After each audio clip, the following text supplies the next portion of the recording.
Baik, Assalamualaikum warahmatullahi wabarakatuh, rekan-rekan semuanya. Ya, semoga eh, hari ini berguna ya untuk pembahasan ini. Baik, saya kepikiran untuk kemudian mengawali beberapa hal yang perlu saya bahas ya, beberapa hal yang ingin saya bahas di YouTube ini. Tentunya saya mulai dari ini gitu ya karena memang sering saya melakukan pembinaan kepada teman-teman operator. Nah, seringkali mereka salah persepsi sehingga saya terdorong untuk kemudian ini menyampaikan di YouTube gitu ya supaya teman-teman eh, saat training atau saat di lapangan itu betul-betul tahu, betul-betul memahami ya sebenarnya apa itu K3 ya, apa itu K3, kemudian bagaimana penerapannya, bagaimana implementasinya pada profesi masing-masing. Nah, kebetulan saya sendiri seringkali diminta untuk menjadi narasumber di bidang peralatan ya. Kalau teman-teman yang dulu yang belum pernah training gitu ya pasti belum mengenal namanya pesawat angkut, maka di sini saya sebut dengan alat berat. Maka di sini pertanyaannya adalah kenapa operator alat berat perlu kompetensi K3 sebelum diizinkan mengoperasikan? Seringkali kita temukan atau teman-teman pernah mengalami gitu ya saat mau masuk ke proyek ya pasti yang akan diminta adalah CO-nya atau lisensi K3-nya kan gitu. Ya, jika tidak punya maka tidak akan boleh masuk ke area tersebut atau tidak diizinkan mengoperasikan. Kalaupun sudah mengoperasikan, nah biasanya akan dihentikan. Ya, pasti teman-teman akan marah gitu.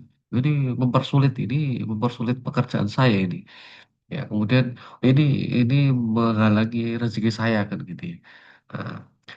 Nah, ini seringkali seperti itu. Nah, setelah nanti training ya, karena memang diminta oleh tim eh, safety di lapangan, kemudian datangkah ke lembaga sertifikasi kemudian mengajukan untuk training untuk mendapatkan lisensi itu. Nah, seringkali saat saat training ya mereka menganggap bahwa ini ya formalitas saja ya karena merasa sudah bisa, merasa sudah mahir gitu ya, merasa sudah nggak perlu ikut training lagi. Ya, sehingga yang dilakukan apa? Akhirnya hanya absensi saja, materi yang penting join Zoom saja, apalagi sekarang ada online gitu ya. Ya, dianggap nggak perlu gitu ya. Padahal sertifikasi ini tujuannya adalah untuk supaya setiap operator alat berat itu punya kompetensi K3. Itu yang kemudian diperlukan. Kenapa? Karena banyak kecelakaan kerja ya, banyak kecelakaan kerja yang disebabkan oleh peralatan alat berat ya, atau kalau di bahasa teknis K3-nya itu adalah pesawat angkat dan angkut ya. Jadi tidak hanya alat berat tapi juga kren itu termasuk gitu ya. Itu perlu namanya lisensi K3. Kenapa? Mengingat banyak kecelakaan kerja pada alat ini ya, pada alat-alat pesawat angkat angkut ini ditimbulkan oleh faktor manusia. Artinya faktor manusia itu tindakan tidak aman. Dan itu kalau kita lihat dari banyaknya kecelakaan kerja yang mungkin salah satu aja yang pernah kita lihat itu, pasti bisa disimpulkan itu kesalahan manusia. Nah, kesalahan manusia itu seringnya itu karena tidak memenuhi syarat K3, tidak menerapkan K3. Ya, kita pernah dengar forklift menabrak orang gitu ya. Kenapa? Karena tidak menerapkan K3. Ya, jadi soal kompetensi oke, soal kompetensi pekerjaannya oke, soal bagaimana cara mengoperasikan yang mahir, yang baik oke, ya. Bagaimana mengoperasikan yang efisien oke. Tapi kadang-kadang ada yang lupa, ya bahwa pengalaman saja, ya pengalaman saja, kompetensi saja tidak cukup. Karena dalam bekerja ya butuh namanya aman. Aman ini dari mana? Ya dari ilmunya. Ilmunya mana? Ya K3. Sehingga ketika ini tidak hanya diperuntukkan untuk orang-orang yang menjadi pengawas saja, tapi juga untuk orang-orang yang memang bekerjanya ini punya potensi bahaya yang cukup besar nanti ya. Nah, sehingga untuk teman-teman operator ya, misalnya teman-teman operator mobil keren gitu ya. Nah, ini juga perlu ya, perlu namanya kompetensi K3. Kenapa? Seringkali kita menemukan keren bebannya jatuh. Ya, kalau kemudian jatuh, ya kemudian kalau tidak punya kompetensi ya akan menganggap bahwa ini ya udah takdirnya gitu. Apalagi nanti ada orang yang ketimpa. Padahal sangat jelas kalau tidak menerapkan yang namanya standar K3. Ya. Dalam mengoperasikannya, dari segi alatnya itu ada namanya standar. Ada namanya ketentuan. Nah ini seringkali tidak dilakukan. Karena diabaikan. Yang penting pekerjaan selesai, mau selamat atau enggak, ya udah kan gitu ya. Masalah selamat atau enggak itu urusan maha kuasa kan tidak seperti itu juga. Ya, kita sering menemukan ada orang ketimpa beban. Ya, kenapa ketimpa? Karena ya tentunya tidak di apa ya tidak di syarat ketiganya tidak dilakukan gitu. Yang harusnya di area bawahnya itu steril kemudian tidak dilakukan. Yang harus menjaga jarak itu tidak dilakukan. Kemudian kita sering menemukan talikan baja putus atau selingnya putus. Ya, kemudian kenapa putus? Karena mungkin tidak dilakukan yang namanya P2. Ya, padahal itu syarat ketiganya. Kemudian apa? Seringkali tidak apa?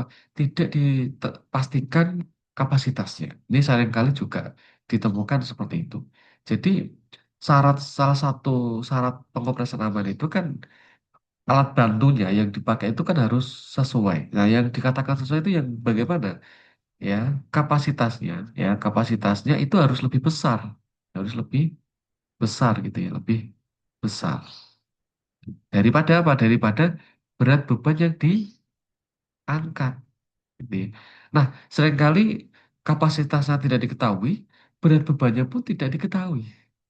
Bagaimana kita bisa mengatakan atau memastikan bahwa pengangkatan ini aman? Ini seringkali tidak diketahui. Sehingga apa yang terjadi?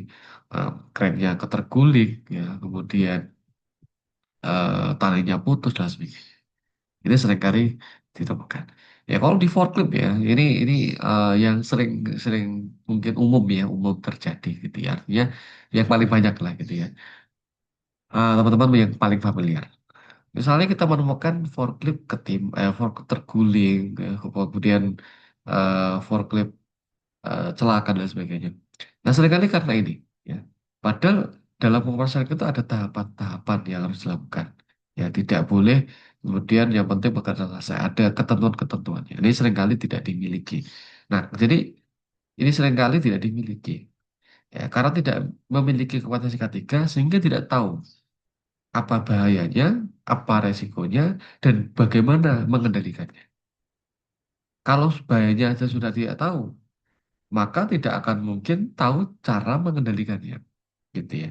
Tapi dengan kompetensi ketiga, minimal resikonya tahu, minimal bahayanya tahu, ya, sehingga sedikit mungkin ya akan bisa mengendalikannya, akan minimal bisa berpikir bahwa saya saya perlu mengendalikan ini, saya perlu menghindari bahaya ini. Tapi kalau sudah tidak tahu bahayanya sama sekali, maka merasa tidak perlu melakukan sesuatu untuk menghindari itu kan gitu. Ya, ini sering terjadi ya. Nah, dan kasusnya cukup cukup banyak ya karena hal ini cukup banyak gara-gara tidak punya kompetensi K3 ini. Ya, jadi K3-nya nggak tahu. Ya, dan setiap alat ini punya punya potensi bahaya masing-masing sehingga kompetensi K3 ini sesuai alatnya masing-masing. Ya, eskavator, bulldozer, loader, kemudian kalau kren, kalau forklift itu punya resiko yang sangat bervariasi sehingga lisensi pun juga masing-masing. Karena yang dipelajari adalah bagaimana kita bisa mengidentifikasi bahaya atau resiko-resiko yang ditimbulkan oleh alat tersebut dari berbagai kondisi, dari berbagai apa namanya, dari berbagai pekerjaan dan sebagainya. Nah, nah ini yang ditekankan dalam kompetensi ketiga dalam sertifikasi itu. Ya, jadi sertifikasi itu tujuannya supaya orang ini kompeten, ya kompeten dalam berperilaku, ya. Jadi supaya perilakunya ini aman, karena seringkali kecelakaan ini ya terjadi karena ketidakpatuhan, ketidaktertiban operatornya ataupun pekerjanya. Dan bisa kita lihat dari banyaknya kasus, saya menemukan ada orang ketimpa beban, Ya, jadi karena apa? Karena saat mengoperasikan overhead crane, area bawahnya tidak disediakan dulu. Jadi sebenarnya hal-hal sepele, tapi karena tidak punya kesadaran hal itu, sehingga merasa tidak perlu melakukan itu, tidak perlu melakukan sterilisasi dan sebagainya. Karena dianggap hal lebay gitu sebenarnya. Padahal sekecil apapun ya dalam bekerja, ya itu sangat berharga. Ya, hal kecil kalau kalau kecil saja tidak bisa dikendalikan, apalagi hal besar. Ya. Nah, harapannya teman-teman ya, teman-teman eh, ketika nanti sertifikasi atau nanti diminta untuk training atau untuk mengikuti training, ya mohon untuk diikuti dengan baik supaya apa? Ya supaya kita tahu bagaimana cara menghindarinya. Ya meskipun sebenarnya ini nggak perlu training juga bisa kita apa namanya bisa kita pelajari sendiri. Tapi saya rasa tidak seperti training ya karena pastinya narasumber-narasumber yang ada itu ya tentunya sudah melalui berbagai banyak kondisi ya dan melalui banyak pengalaman dari peserta atau dari pengalaman sendiri ya kemudian bisa diceritakan sehingga bisa menjadi pelajaran kepada teman-teman eh, semuanya gitu ya. Dan eh, saya terdorong untuk kemudian memberikan apa ya beberapa materi ya materi-materi pembinaan yang nanti akan saya rekam yang kemudian akan saya share juga supaya apa supaya yang bisa mendapatkan materi ini ya itu tidak hanya orang-orang yang sertifikasi saja tapi bisa di apa ya bisa dimiliki oleh semua orang ya karena ketiga ini tentunya tidak hanya untuk orang yang bayar saja tapi untuk semuanya ya jadi yang udah sertifikasi kemudian lupa ingin ingin refresh lagi ini bisa ya ada wadahnya gitu ya meskipun mungkin potong-potongan ya tidak full seharian ya pasti ya nggak kuat ya. Jadi kalau kalau trendingnya sendiri kan dari jam 8 sampai jam 4 gitu ya atau biasanya lebih ya karena sehari sebenarnya 10 jam ya atau sesuai kebutuhan kan nggak mungkin direkam dari pagi sampai sore jadi mungkin setiap training akan saya rekam bagian apa gitu ya bagian apa ya nanti bertahap sampai kemudian banyak kan gitu ya. Nah, mungkin itu ya, mungkin itu ya. Tapi kalau soal trainingnya di mana itu terserah teman-teman semuanya karena saya hanya ingin sharing saja, tidak ingin ngiklan di sini karena memang tujuannya akun ini atau YouTube ini ya untuk sharing saja gitu ya. Oke, mungkin itu ya yang bisa saya sampaikan ya semoga bermanfaat ya untuk memahami apa memahami pentingnya kompetensi K3 dalam setiap pengoperasian. Ya, baru diizinkan ketika punya kompetensi K3. Kenapa ya? Karena kalau tidak punya kompetensi K3 ya tadi ini akan membahayakan diri sendiri maupun orang lain. Tapi dengan kompetensi K3 minimal operator tersebut sudah mampu mengendalikannya, sudah mampu mengendalikan bahaya-bahaya yang mungkin ditimbulkan pada alat tersebut. Sehingga dalam pengoperasikannya bisa dipastikan akan aman. Ya, yang sudah tersertifikasi pun ya belum tentu ya, apalagi yang tidak sama sekali ya. Nah, ini yang sangat berbahaya sehingga perlu alat kendalinya apa kan gitu ya. Itu tujuannya. Tapi tentunya bukan satu-satunya ya. Ini hanya awal artinya eh, sertifikasi ini hanya awal ya. Hasilnya atau berhasil atau tidaknya ya setelahnya ya. Berhasil atau tidaknya di seberapa besar dipraktekkan dan seberapa besar perusahaannya menerapkan juga. Itu ya mungkin yang bisa menjadi poinnya. Oke, sekian dari saya ya. Wassalamualaikum warahmatullahi wabarakatuh.